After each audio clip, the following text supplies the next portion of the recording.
Horário de verão não será retomado em 2024. E você vai ver também. Medida divide opiniões no país. O senhor é contra ou a favor do horário de verão? A favor, desde que seja benéfico para a economia do país, que agregue alguma coisa nesse sentido, e eu acho interessante, primordial. Eu sou contra ao horário de verão. Muda muito o nosso cotidiano, onde afeta até a nossa saúde mental. Polícia prende o último funcionário do laboratório que autorizou transplantes de órgãos infectados com HIV. Pesquisa afirma que Brasil é o quarto país mais estressado do mundo. E ainda, Campeonato Brasileiro volta a campo daqui a pouco, após 2 semanas parado por causa da data FIFA. Tudo isso você confere a partir de agora no Jornal das 18h30.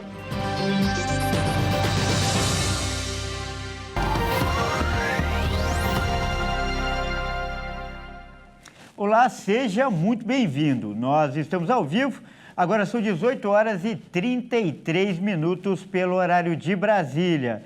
Eu sou o Kleber Werneck e a partir de agora você confere comigo as notícias do Brasil e do mundo desta quarta-feira. E agora é oficial, o ministro de Minas e Energia, Alexandre Silveira, afirmou que o horário de verão não volta neste ano. O governo vai avaliar nos próximos meses se deve ou não retomar a medida a partir de 2025. O ministro de Minas e Energia descartou a volta do horário de verão para este ano. Ele disse que a medida traz reflexos tanto positivos quanto negativos no setor elétrico e para a economia. Por causa disso, deve sempre ser estudada e estar na mesa para uma avaliação precisa do governo federal. Alexandre Silveira informou que, apesar da recomendação do Comitê de Monitoramento do Setor Elétrico, em setembro, a pasta avalia que houve melhora no cenário das chuvas e dos reservatórios de hidrelétricas, evitando o adiantamento dos relógios ainda neste ano. Chegamos à conclusão de não há necessidade de decretação do horário de verão para esse período, para esse verão.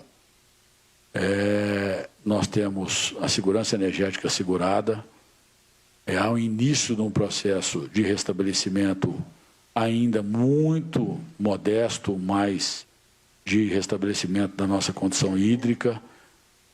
Nós temos condição de chegar, depois do verão, em condição de avaliar, sim, a volta dessa política para 2025. E quando eu faço esse parêntese, eu faço para destacar a minha defesa da política do horário de verão para o país. É importante que ele seja sempre considerado. De acordo com o ministro, caso a medida fosse adotada ainda neste ano, haveria pouco tempo para que setores importantes da economia, como a aviação, adequassem suas operações. Na época em que estava em vigor, o horário de verão costumava ser implementado entre outubro e novembro e fevereiro e março de cada ano. Neste ano, a adoção da medida impediria o aproveitamento do pico de custo-benefício da medida, a partir de outubro. E o horário de verão é realmente um assunto polêmico e que divide opiniões. Nossa reportagem foi às ruas para ouvir algumas pessoas. Vamos conferir. A última vez que tivemos horário de verão foi em 2019 e a sua volta já foi descartada pelo ministro de Minas e Energia, Alexandre Silveira. O Datafolha realizou uma pesquisa com mais de 2.000 pessoas em 113 municípios do Brasil. E o resultado foi bastante equilibrado. O estudo revelou que 47% dos entrevistados são a favor do horário de verão e a mesma quantidade afirmou ser contra. 6% das pessoas afirmaram que a volta do horário de verão é indiferente. E eu fui às ruas para saber a opinião de algumas pessoas. Você é a favor ou contra o horário de verão? Sou a favor. Por quê? Por conta que eu acredito que economiza mais luz mesmo. O tempo, apesar de passar mais rápido, acaba encurtando o dia e passando mais rápido também. Eu sou contra ao horário de verão. Por quê? Eu acho que muda muito o nosso cotidiano, onde afeta até a nossa saúde mental, né? Algumas pessoas já têm aquela rotina de acordar no horário, de chegar do trabalho no horário. Então, eu acho que quando isso muda, eu acho que no contexto geral muda muito a vida psicológica da pessoa. Olha, às vezes eu fico no meio termo, assim, para acordar de manhã é um pouco ruim, mas na hora de chegar em casa é bom demais, chega mais cedo. Olha, e a Justiça negou o pedido da Prefeitura de São Paulo para multar a Enel pela falta de energia na cidade. Nesta quarta-feira, 100 mil imóveis continuavam às escuras. A Justiça de São Paulo negou o pedido feito pela Prefeitura no Tribunal de Justiça para que a Enel de São Paulo restabelecesse imediatamente a energia nos pontos ainda afetados pelo apagão, sob pena de uma multa de R$200 mil por dia em caso de descumprimento. Conforme o texto, os pedidos foram indeferidos por extrapolarem o objeto do presente feito. Outras medidas, porém, foram determinadas e deverão ser cumpridas pela Enel. A Justiça ainda determinou que a Enel faça adequações ao plano de contingência da companhia. As mudanças devem ser feitas em até 10 dias, sob pena de multa de R$500 mil. A falta de energia provocada após o temporal de sexta ainda atinge mais de 100 mil imóveis na capital paulista e na Grande São Paulo, segundo a atualização da distribuidora. E a cidade de São Paulo se prepara para enfrentar mais uma tempestade. A previsão é que o temporal comece, olha só, ainda hoje. Essas condições climáticas preocupam toda a população que ainda se recupera do último temporal. De acordo com o Instituto de Meteorologia, o INMET, uma nova tempestade se aproxima da região metropolitana. Os especialistas emitiram um aviso de risco meteorológico entre sexta e domingo. O Instituto afirma que a capital terá pancadas de chuva com potencial para trovoadas e rajadas de ventos de até 60 km por hora. O volume total de chuva pode chegar a 95 milímetros na região metropolitana durante o período de alerta. As temperaturas devem variar entre mínima de 17 graus e máxima de 31 durante todo esse período. Vamos para o Rio de Janeiro agora. A polícia prendeu hoje o último funcionário do laboratório que liberou os órgãos infectados com HIV para transplante lá no Rio de Janeiro. Um técnico que estava foragido desde segunda-feira foi capturado no aeroporto do Galeão. Na tarde desta quarta-feira, a Polícia Civil do Rio de Janeiro prendeu o biólogo Kleber de Oliveira dos Santos no aeroporto do Galeão. Ele foi contratado pelo PCS Lab Saleme para fazer a análise clínica do material que chegava da Central Estadual de Transplantes. Ele teve a prisão decretada na segunda-feira e era um dos últimos foragidos. Segundo as investigações da Delegacia do Consumidor, Kleber teria liberado os órgãos que infectaram 6 pessoas transplantadas com HIV e houve uma ordem para tornar menos frequente o controle de qualidade dos reagentes usados nas análises dos órgãos doados. Segundo o advogado do técnico de laboratório, ele estava de férias quando aconteceu o início da operação e, por isso, demorou para se apresentar na delegacia.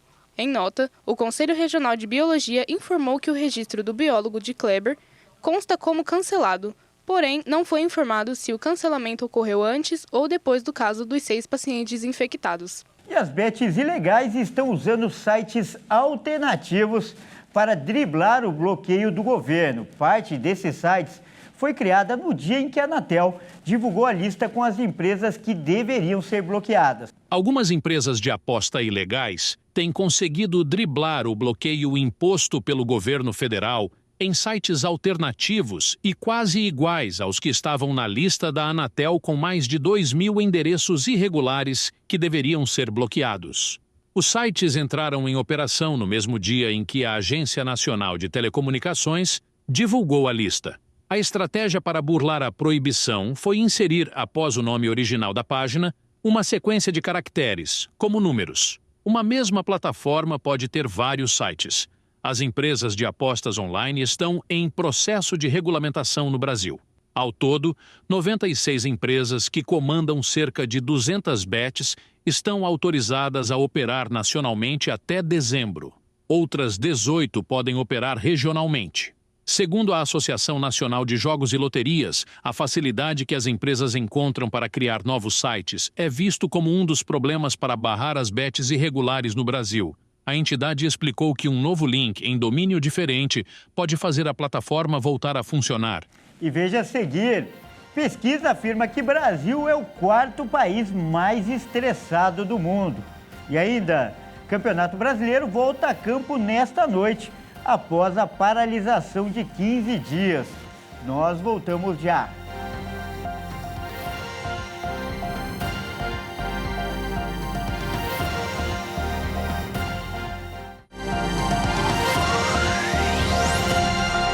Mais uma vez, seja muito bem-vindo. Nós estamos de volta e ao vivo. São 18 horas e 47 minutos pelo horário de Brasília. E olha só essa notícia. O Brasil é o quarto país mais estressado do mundo. É o que mostra um levantamento feito pelo terceiro maior instituto de pesquisas do mundo. Vamos conferir. O levantamento foi divulgado pelo Instituto Ipsos, o terceiro maior do mundo em pesquisas, e apontou que o Brasil é o quarto país mais estressado do mundo, atrás apenas da Suécia, Turquia e da Polônia. A pesquisa foi feita em 31 países e entrevistou mais de 23 mil pessoas. As entrevistas foram feitas online e, entre os brasileiros, 26% disseram não ter sofrido nenhum pico de estresse que atrapalhasse a rotina no período de um ano, enquanto outros 32% relataram um episódio e 42% mais de um. Segundo a Organização Mundial da Saúde, o estresse é um estado de preocupação ou tensão mental. O que muita gente não sabe é que essa condição pode ser transmitida de uma pessoa para outra. Isso pode acontecer em ambientes familiares, profissionais ou em outras áreas. A pesquisa também mostrou que no Brasil a situação se agravou após a pandemia. E no Rio de Janeiro, 2 pacientes foram diagnosticados com uma nova variante da Covid-19. O repórter Anderson Nascimento vai trazer agora mais detalhes. 2 casos da nova variante da Covid-19 foram detectados por unidades da Secretaria do Estado de Saúde, a CHEC. O nome da nova variante foi encontrada em moradores da capital do Rio, que não saíram do país recentemente. Os pacientes, um homem de 45 anos e uma mulher de 61, começaram a apresentar sintomas em setembro. Os diagnosticados se curaram da doença após sintomas leves, parecidos com um resfriado. Os casos foram detectados pela SES a partir de um monitoramento de rotina do Centro de Operações Estratégica e Vigilância em Saúde, que seleciona amostras de sangue aleatoriamente para exames genéticos. Nesse centro, a Secretaria monitora os indicadores precoces, como princípios de sintomas gripais e solicitações de leitos em UPAs estaduais. A OMS informa que a CHEC é uma variante de monitoramento de menor impacto, mas que não descarta a imunização e o uso de máscaras em casos de sintomas de gripe e resfriado. Em nota, o Ministério da Saúde afirmou que as evidências atuais não indicam risco adicional à saúde pública, nem mudanças em transmissibilidade, gravidade ou resposta vacinal. Eles reforçam que todos os vírus, incluindo a Covid, sofrem mutações, a maioria sem impacto relevante. E agora é hora da gente falar de esportes aqui no Jornal das 18h30 e quem vai trazer as informações é o Fernando Jesus. Olá, Fernando, boa noite, seja muito bem-vindo. E a gente vai começar, né, Fernando, falando da seleção brasileira, que, aliás, venceu bem ontem e aumentou as chances de classificação para a Copa de 2026, não é isso? Exatamente, Kleber. Boa noite a você e aos nossos telespectadores. Com a goleada de ontem da seleção, além de avançar para a 4ª posição na tabela, o Brasil está a 4 pontos na frente da repescagem e pode se classificar direto para a Copa do Mundo de 2026. A seleção brasileira tem 91,6% de chances de classificação direta para a Copa do Mundo de 2026 e 5,7% de chances de passar na repescagem. As 6 primeiras seleções têm vagas garantidas na próxima Copa, enquanto o 7º colocado vai para a repescagem do Mundial.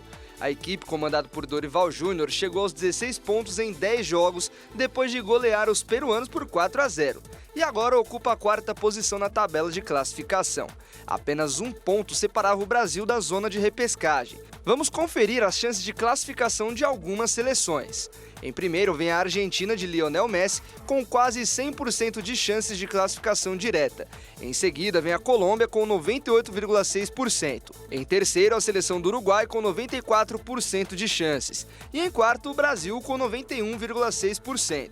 Na sequência, temos o Equador com 74,5% de chances, o Paraguai em sexto com 60,5% de chances de classificação e a Bolívia ocupa a posição de repescagem com 46,4% de chances. E a 442, que na tradução em português é 442, é o nome, de uma revista inglesa muito conceituada de futebol que, aliás, hoje divulgou um ranking com 50 melhores técnicos do mundo.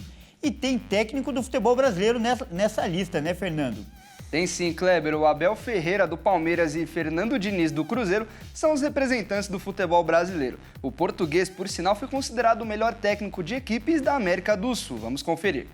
Segundo o ranking da revista 442, Abel Ferreira está em 22º lugar e Fernando Diniz no 25º lugar, entre os 50 melhores técnicos do mundo. Os comandantes de Palmeiras e Cruzeiro estão à frente de nomes como Vincent Kompany, do Bayern de Munique, Paulo Fonseca, do Milan e Marcelo Gallardo, do River Plate. Para justificar a posição do bicampeão brasileiro e da Libertadores pelo Palmeiras, a revista destaca Abel Ferreira com o estilo de jogo imposto no Palmeiras e o futuro do técnico, seja na América do Sul ou na Europa. Já com Fernando Diniz, a revista destacou o estilo de jogo que o treinador utiliza em seus times e o recente título da Libertadores, que conquistou em 2023 com o Fluminense. O top 5 é formado por nomes muito conhecidos no futebol mundial, com Pep Guardiola, do Manchester City, em primeiro, Carlo Ancelotti, do Real Madrid, em segundo, Xabi Alonso, do Bayer Leverkusen, em terceiro, Mikel Arteta, do Arsenal, em quarto, e Simone Inzaghi, da Inter de Milão, em quinto. O sul-americano mais bem colocado é Lionel Scaloni, técnico da seleção argentina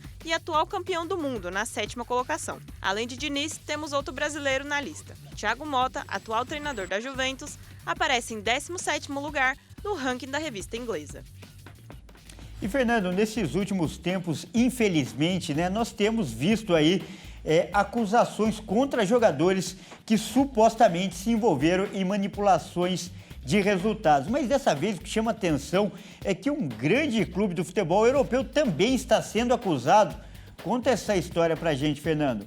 Pois é, Kleber, o Benfica, que é o maior campeão de Portugal, está sendo acusado de ter comprado o resultado de jogos do Campeonato Português. E o assunto está dando muito o que falar na Europa. Vamos ver.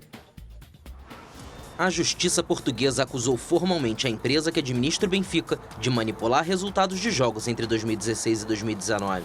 Veículos da imprensa do país publicaram que o Ministério Público está convencido de que o clube lisboeta fechou acordos financeiros com Vitória de Setúbal, que, em contrapartida, teria facilitado a vida do bicampeão da Champions nos jogos entre ambos. O MP confirmou em um comunicado que a acusação aponta os responsáveis legais de 2 sociedades esportivas por suspeitas de corrupção ativa e passiva agravadas num caso de comportamento antidesportivo, sem citar as 10 pessoas físicas e jurídicas envolvidas. O Departamento Central de Investigação de Ação Penal, órgão voltado para crimes financeiros, indicou que as quantias pagas em operações fictícias tinham como objetivo favorecer o interesse de um dos clubes, principalmente no que concerne a resultados esportivos. O MP solicitou que os 2 clubes envolvidos recebam uma multa acessória de participação em competições esportivas. Em nota, a diretoria dos Encarnados disse que vai se defender sem dúvida de todas as acusações infundadas, acrescentando que as suspeitas apontam os supostos atos de seu ex-presidente e de um ex-conselheiro. O ex-presidente é Luiz Felipe Vieira, que dirigiu o clube durante 18 anos, até ser preso em julho de 2021 por outro caso de abuso de confiança e fraude. O atual presidente do Benfica é Rui Costa, ex-jogador da seleção portuguesa. E depois de 2 semanas de paralisação, finalmente o Brasileirão está de volta, Fernando? Inclusive temos 2 jogos hoje. Às 21h45, São Paulo enfrenta o Vasco.